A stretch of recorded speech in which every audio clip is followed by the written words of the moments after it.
Is all about knowing your audience, right? Everything is about audience and curtailing or tailoring your presentation. Wow, it's my face large now on my screen. I'm not used to these. Thanks, Paul Deep.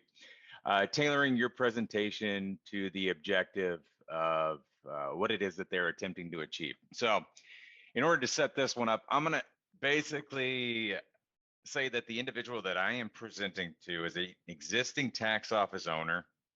He may or may not, or she may or may not have preparers outside the office, but wants to, or they want to expand their existing tax business and not be stuck inside the four walls of their office.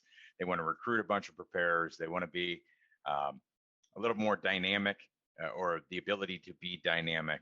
And a lot of so that being the background of who I'm presenting to, I'm not going to spend a ton of time diving into every nook and cranny of configuration, because that's where the majority of time is spent. We're going to talk about how easy it is to train somebody on, how easy it is for them to learn, how easy it is for you to administrate, and the controls that you have, basically to where even if you are like this last year, everything was weird with regard to COVID. Even if you are, and people were working from home here and there and everywhere, you have complete visibility, complete control at all times, so long as we set things up correctly. No questions asked. That's 100% the case. Why? Well, it's 100% online web-based software. So anything that has an internet browser can run this platform, whether you're using a Windows or a Mac or an iPad or your kid's stinking whatever Nintendo DX or whatever they are. If it can get on the internet and access a browser, it can effectively navigate this software. Cool. The other thing is that there's no networking because it's a 100% web-based. There's no installation because it's 100% web-based. You send them a link, tell them their username and password, and they're in.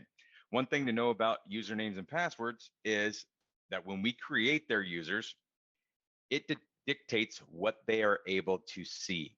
So I'm logged in as the tax office administrator. So just to go over a couple of items that are here, and then we'll talk about. Oh, that would help. That would probably help a little bit. Let me do the sharing of the screen here. Sorry. Ross, you could edit that part. No, leave it on there. Raw. Just kidding. Tell me what you see there. All right. Looks like we're good. All right. Excellent. So I'm logged in as the administrator.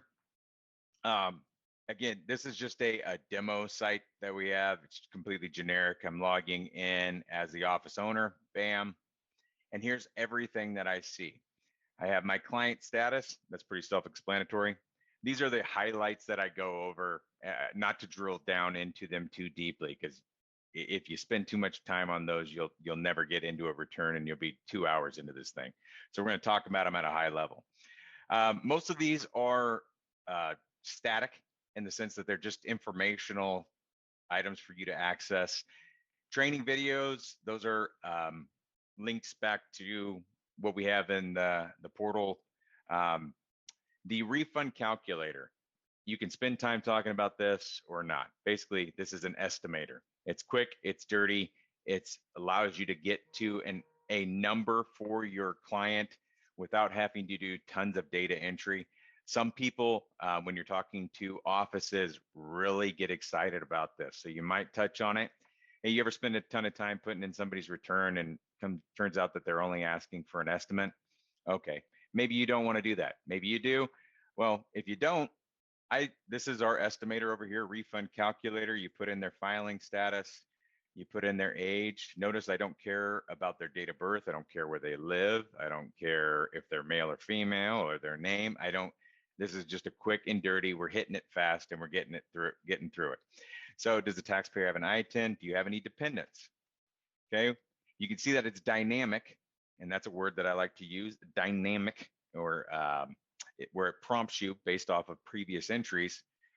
And then you're going to put in how many people qualify for EIC, how many people qualify for child tax credit, and then you jump over to your W-2. Who's it for? Well, we only have the taxpayer, so we're going to select that.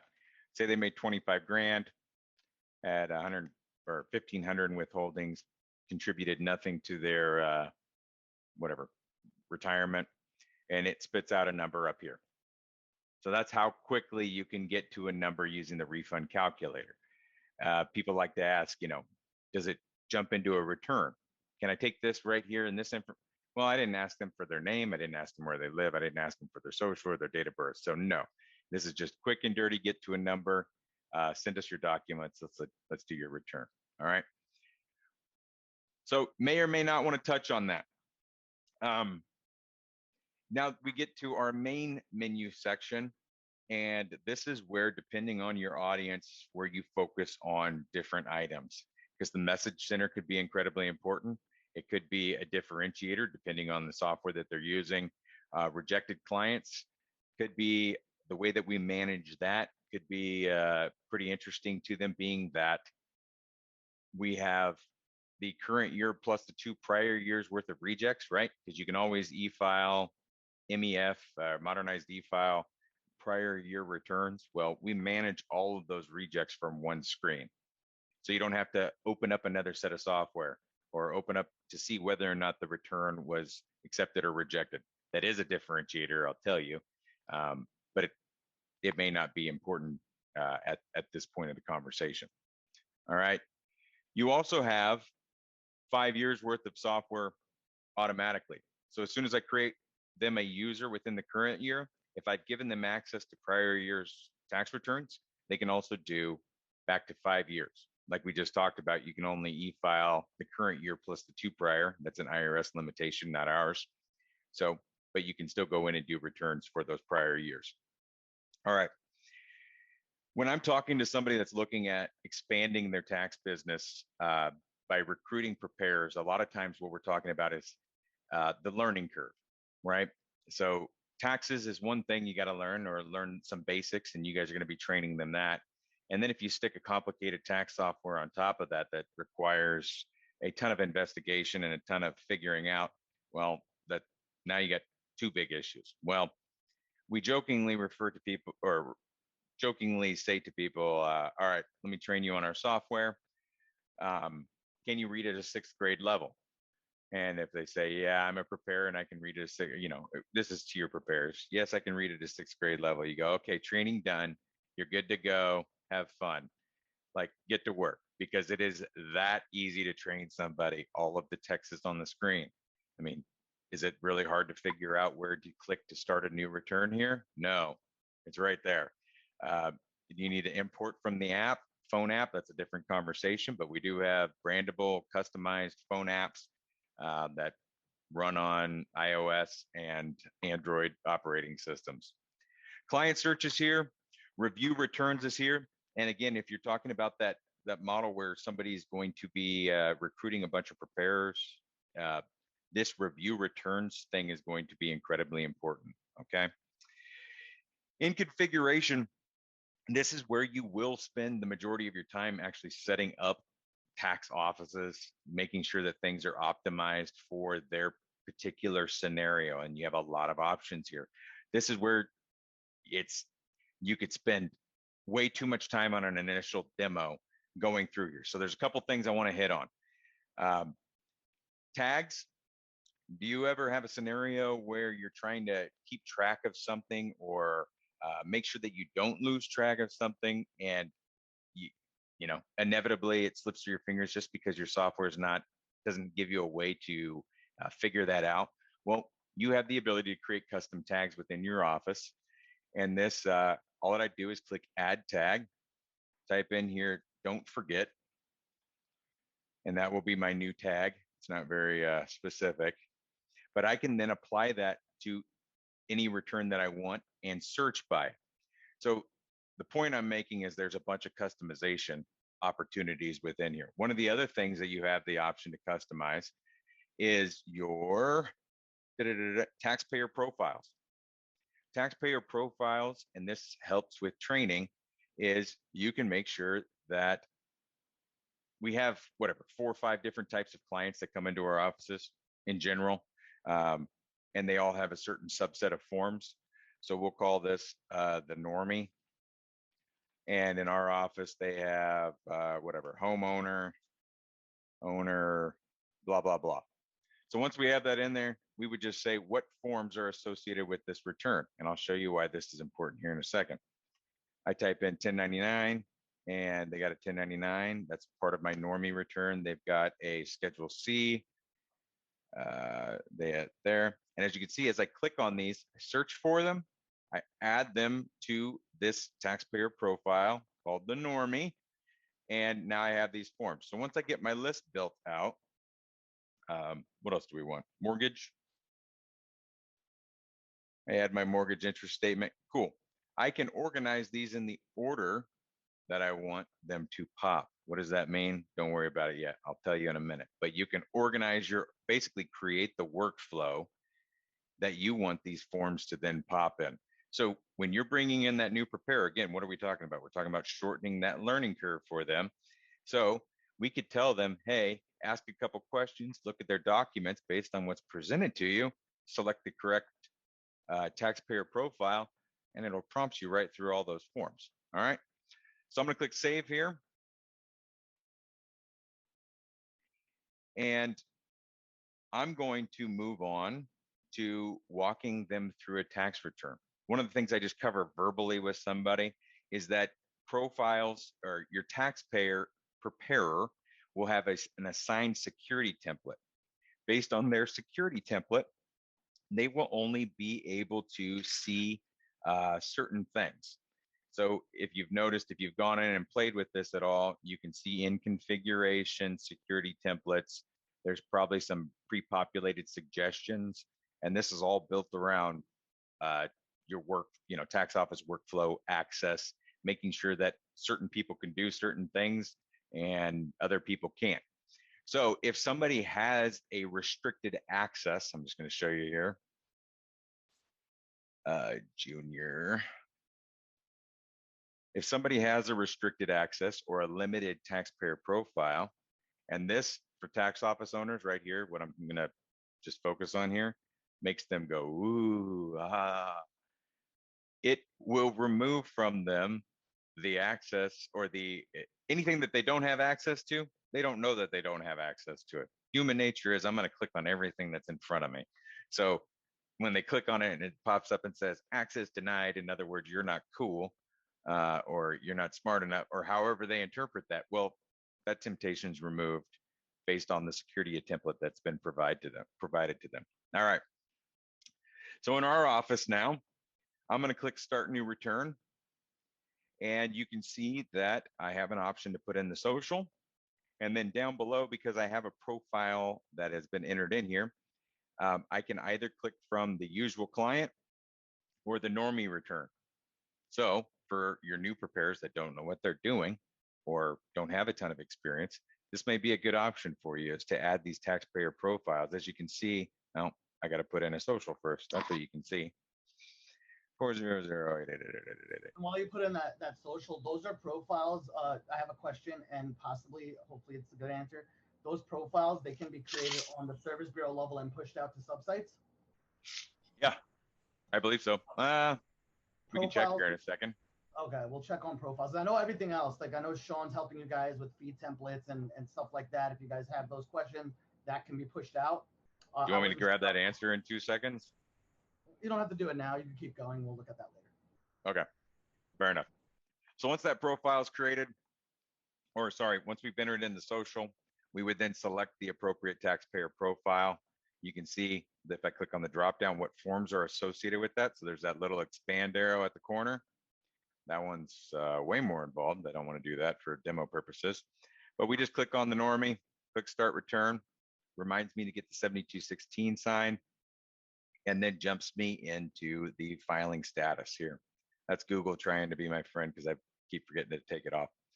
But what the program does is it presents you information as it's needed, and based on those selections, we'll pull up the prior selection. Will pull things up that are necessary. So one of the things that's challenging is if you're dealing with a tax nerd, and I'll say it that way because they are just super into taxes and they're thinking about themselves, then they're probably not obvious, like super serious about recruiting a ton of preparers because they're just all about the taxes. And what their objection at this point will be, can I just see everything right now? I just want to see everything because they're used to using whatever. Well, you bring them back to, we are bringing in a bunch of new preparers that don't know anything. You got to remove yourself from this equation right now as the, tax expert practitioner that you are, and think about somebody that comes in blind, but you're teaching them the basics. Do you think that this is helpful? Okay, cool. So we're then going to make that selection. The other thing I say is, you're probably wanting to see everything right now. If I know they're like a super tax nerd, just hold on for me. I got you in a way. All right.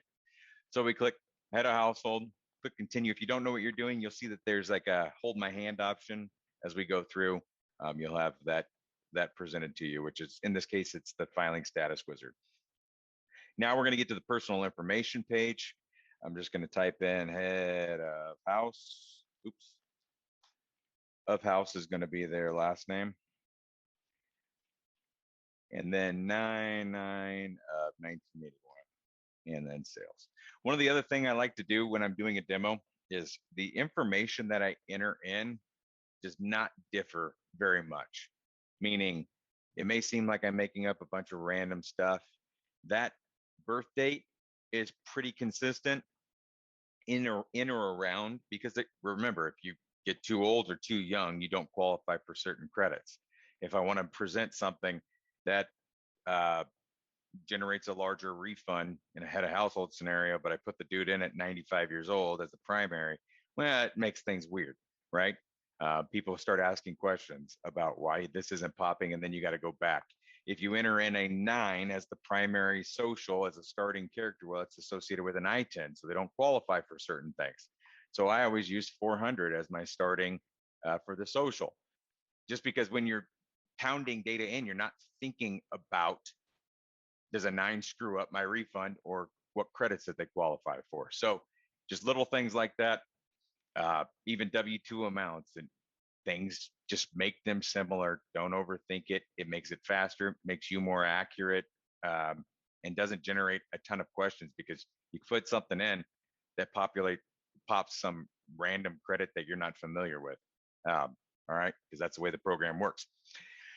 As we're going through, we can talk about things that were new for this year, like, hey, did you use the look back credit at all? Okay, here's how ours worked. You click right here on this drop down, it says, pops in the designation, put in their prior year income, and then if you had non-taxable combat pay, blah, blah, blah.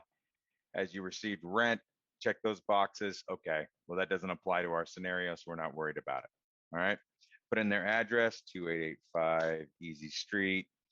We're going to go to Florida.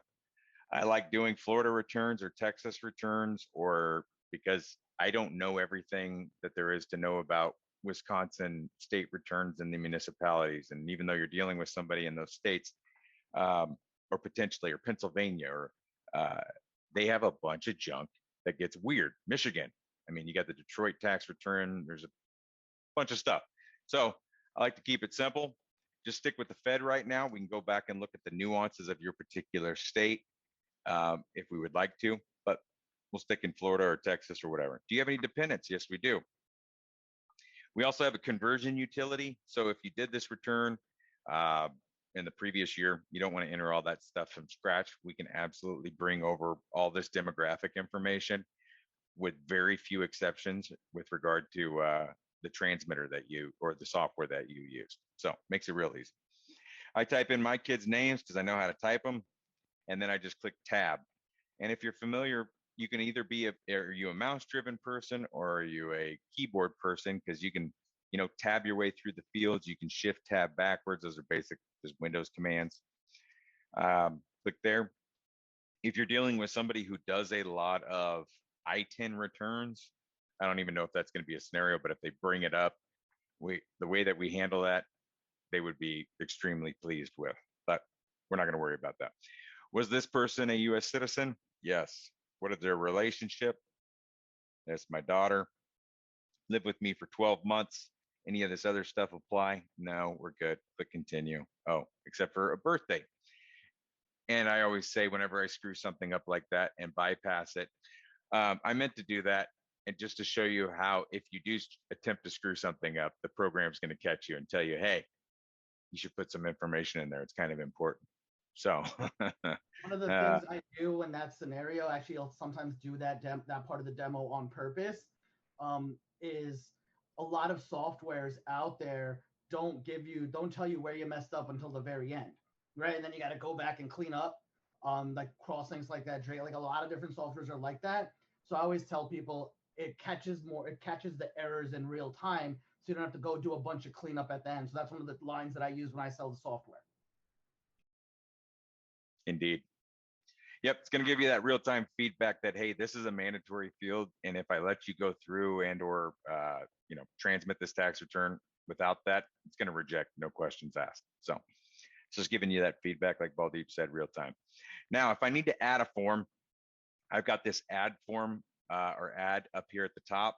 If I need to edit and or delete something, I've got my pencil and my trash can there. I'm going to add another kid. Why not? Because it's super fast. So I'm going to type in my other kid's name and remember to put in his information. Blah, blah, blah. Was this person a U.S. citizen? Yes. Type S for son, the tab. Everything's good there. But continue. All right.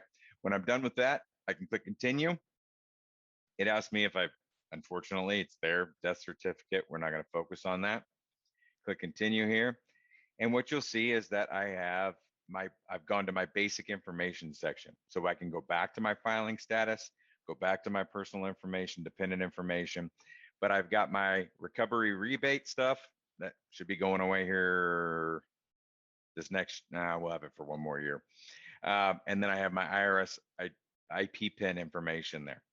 If you have nothing to enter in there, you just click continue. If you need to go in and enter an IP PIN for a dependent or a primary, you would just click begin. You can also see that these color codings on the right-hand side. If I've got information in there, it says edit. If I haven't touched it, it says begin, in addition to being a light blue and a dark blue. Cool. Click continue. And we're going to drop down to our federal section, but I use the taxpayer profile, right? So it jumped me right into the W-2, being that was the first form there. I could fill this out and click save and enter another if I had multiple. So whether you have stock transactions or you got multiple W-2s, this save and enter another will be an item you'll see here.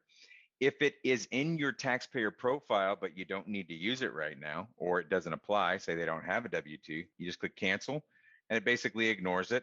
And the next thing on my list was a Schedule C. We can just click back. I meant cancel, sorry. Cancel. Back takes me to the prior form. I click cancel.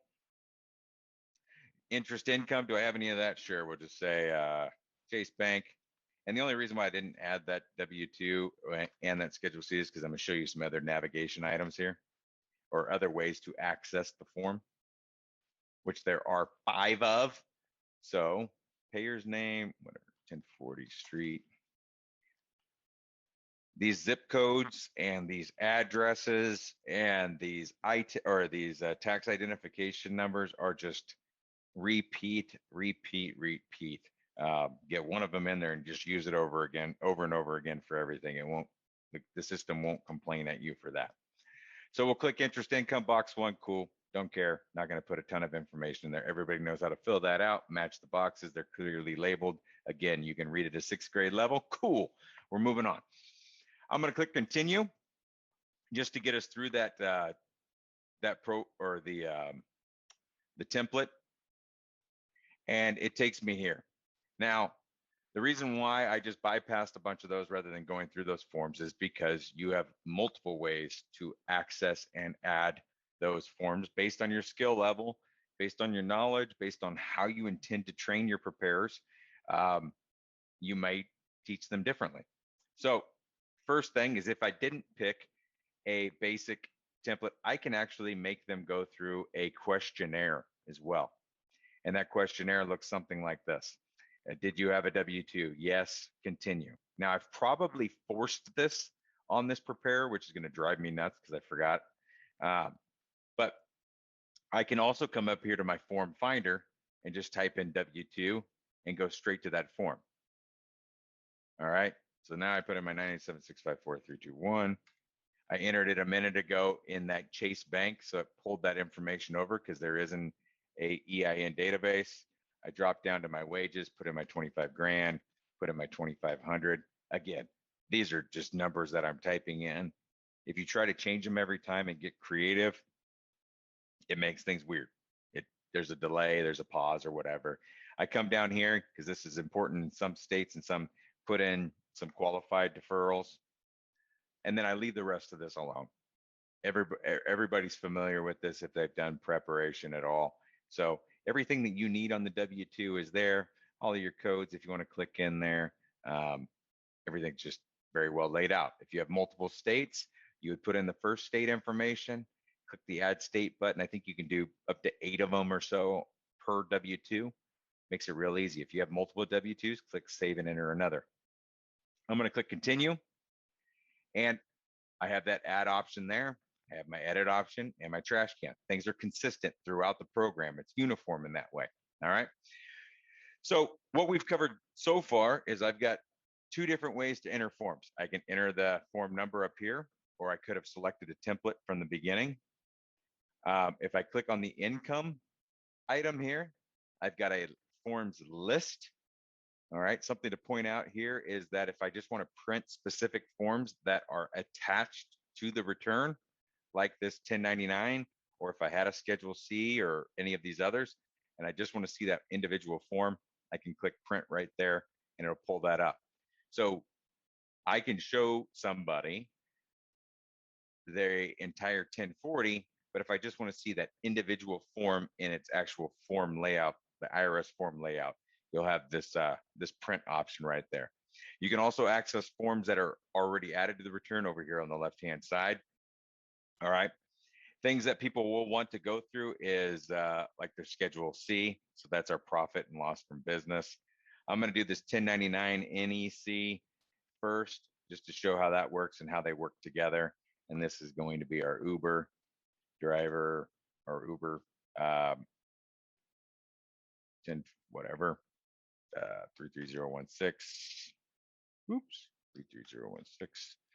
And payers. I could have actually just gone down here and put in the EIN, and it would have popped that information. Recipient's information, non-employee comp. I'm going to put in my $1,500 or 15,000, doesn't really matter. And my federal income tax withheld. Great. Click continue. And what it's going to tell me is, hey, this NEC form usually carries over to either the Schedule C or the Schedule F. Where are we taking it? Right? Makes training super easy. They don't have to think about any linking challenges or anything creative. If you're familiar with some of those other programs, it can be a little confusing. If you have your business name, go ahead and put it in there. If you have an employer ID that's different than your social, you would enter it there. See, that text is right there telling you, hey, leave this blank if you're using your social. So can you read it at 6th grade level? I wasn't kidding. Like, it's really that easy. So I can click here for my list of business codes, type the search up here. I don't know what it is. Driver. What would it be? Somebody knows. I should just type in Uber delivery. Oh, probably taxi. Huh. Boom. There we go. It pulls in the code and the description. Click continue. This takes us over to our Schedule C. Some business owners, again, if you're a tax nerd, you look at this and you go, hey, I want to see the form. Well, think about it from your preparer standpoint again. So you may need to remind them from time to time, like, take yourself out of this equation, think about training somebody that knows nothing, right? So you got your income, it's already there. And I'm not going to go into a ton of detail here because there's cool itemization and stuff, but you can see that the NEC is already carried over. I'm just going to put $1,000 worth of income here. I'll add to that because on my demos I do that. Do you?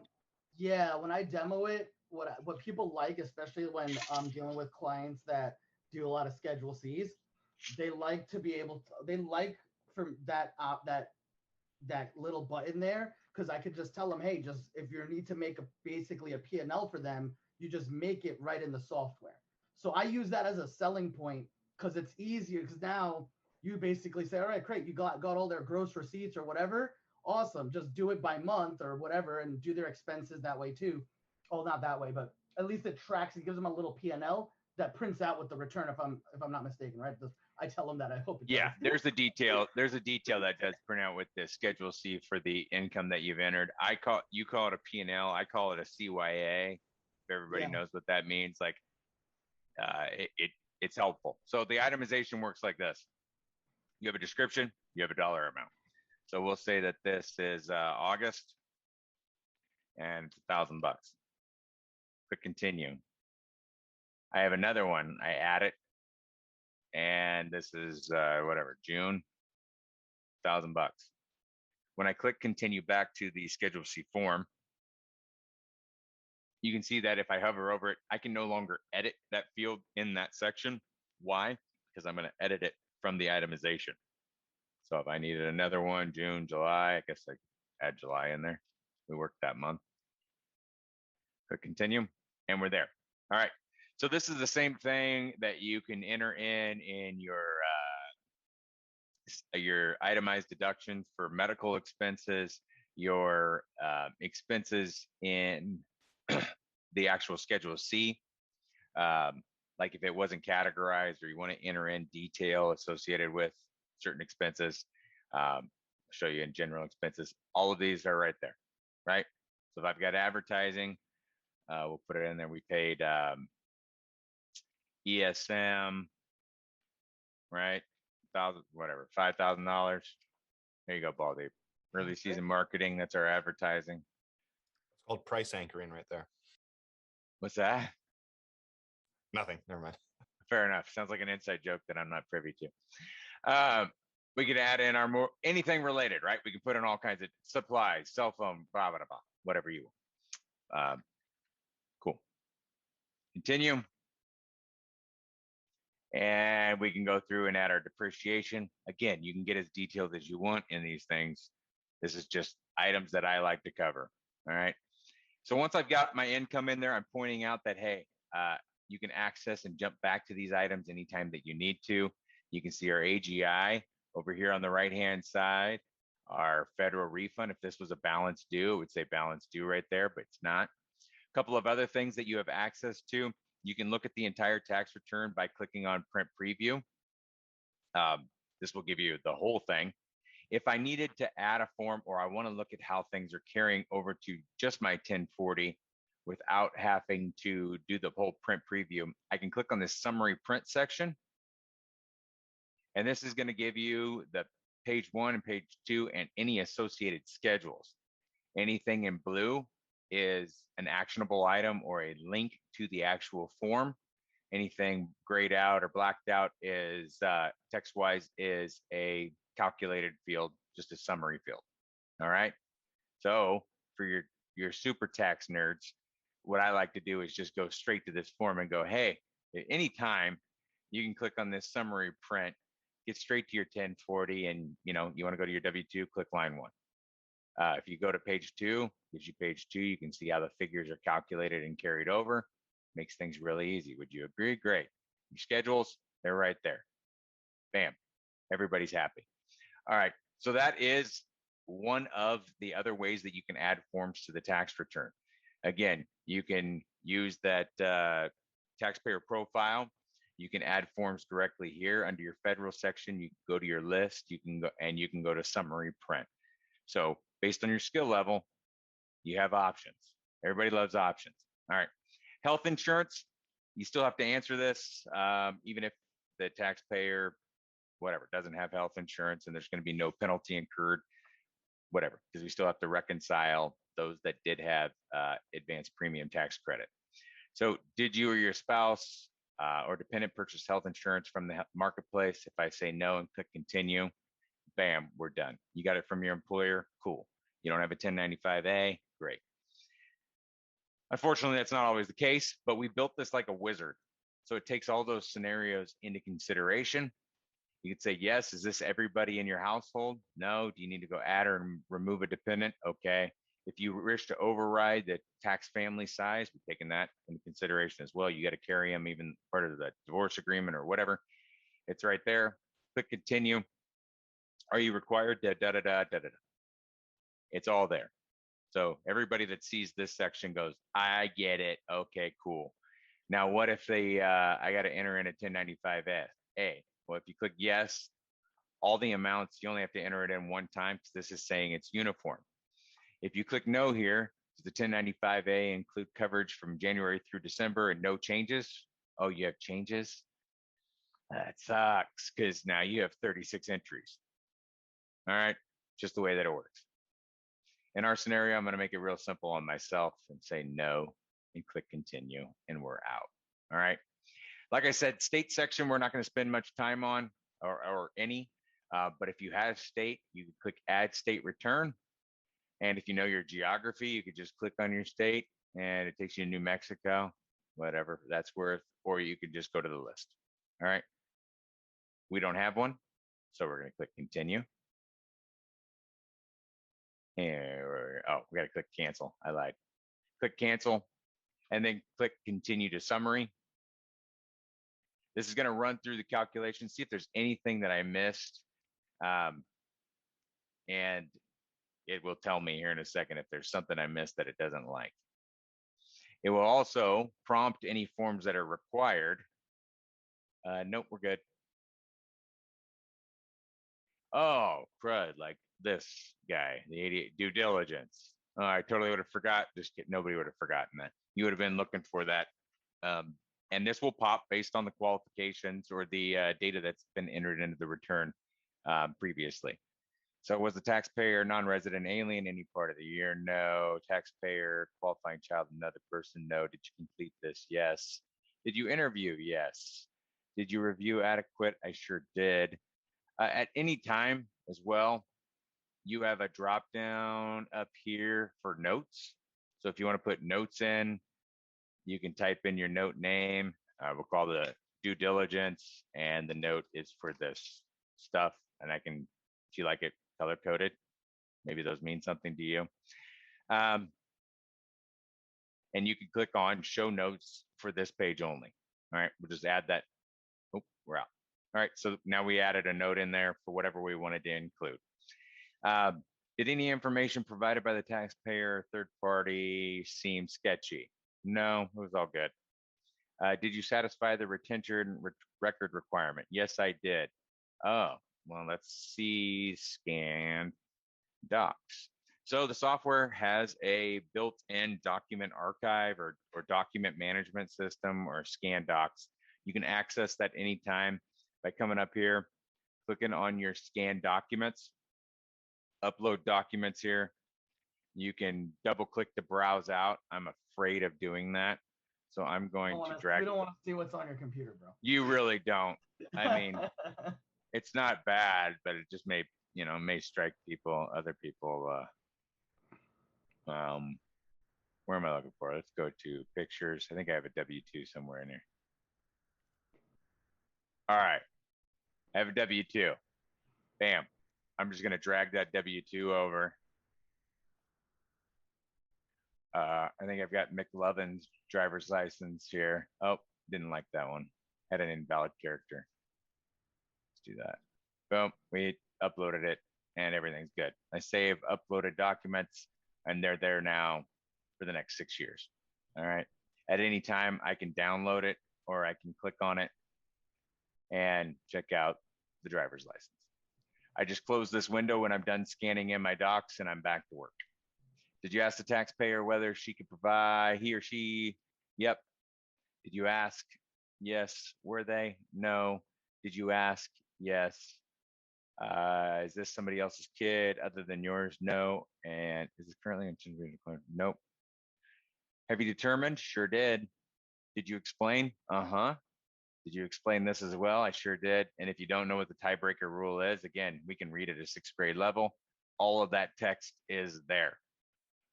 Does the child reside with you? Sure does. Did you explain?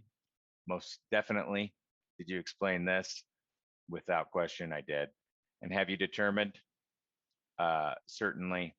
And do you certify? Why not? Cool. Once we've done that, we click continue.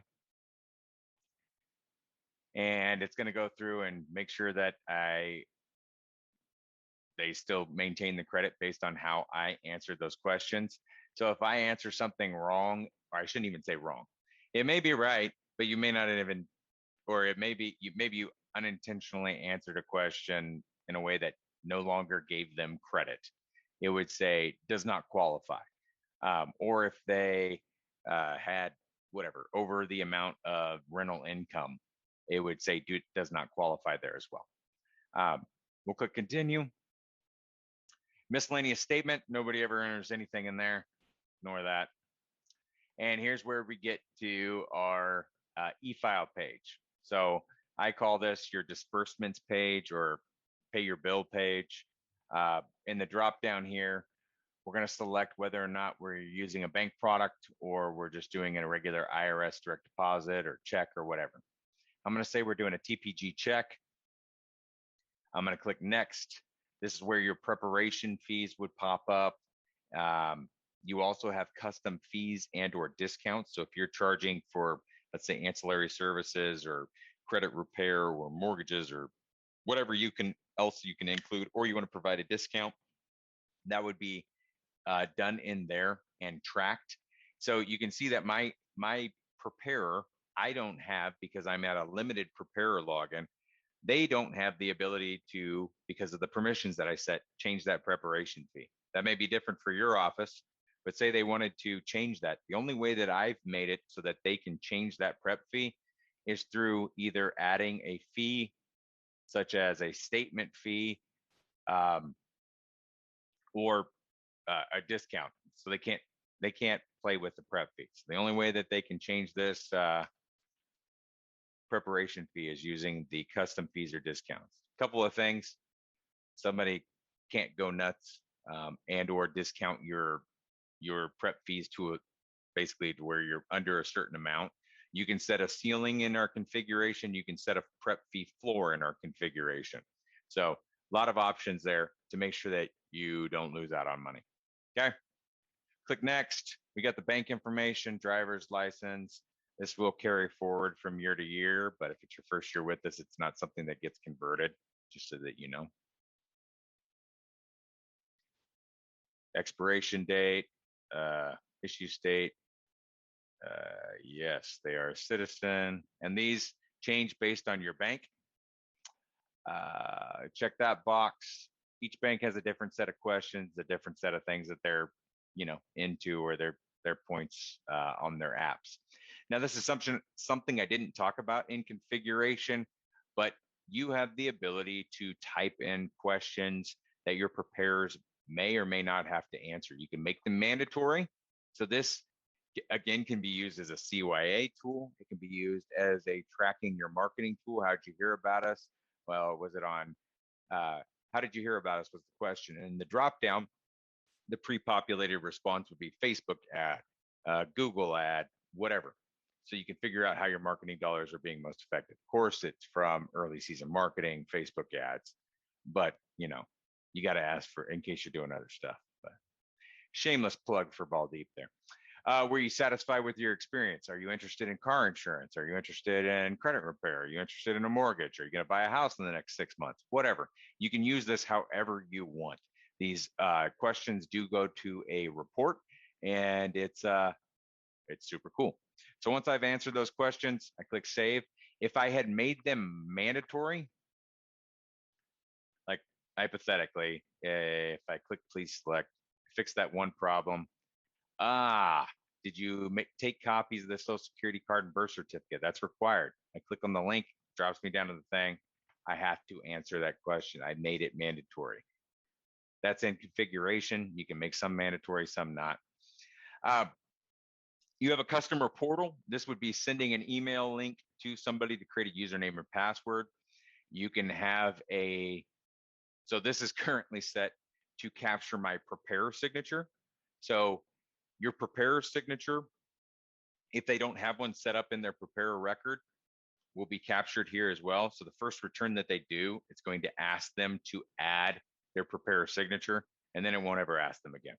But your taxpayer will have the ability to digitally sign. If you're in front of them, they can sign on a touchscreen keyboard. They can use the mouse, or you can buy a scriptlet signature pad if you think those signature pads are cool. I advise scriptlet. The reason that we say scriptlet, we can provide more information, is because it doesn't require a driver that would preclude using the other signature options. So if you use a topaz, everybody needs to have a topaz that's on your system. If you use a scriptlet, you can use a scriptlet. They can use a mouse, and the other dude or gal can use their finger on their touch screen, laptop or iPad. All right. Taxpayer is going to sign here. Click save. And life's good. There's a breakdown of fees that are in here. You can check this view estimated, check a refund. Again, these are options for you to give certain preparers access to or not. Who's marking this return complete? I don't advise you giving this to a new preparer. This would be for somebody that knows what's up.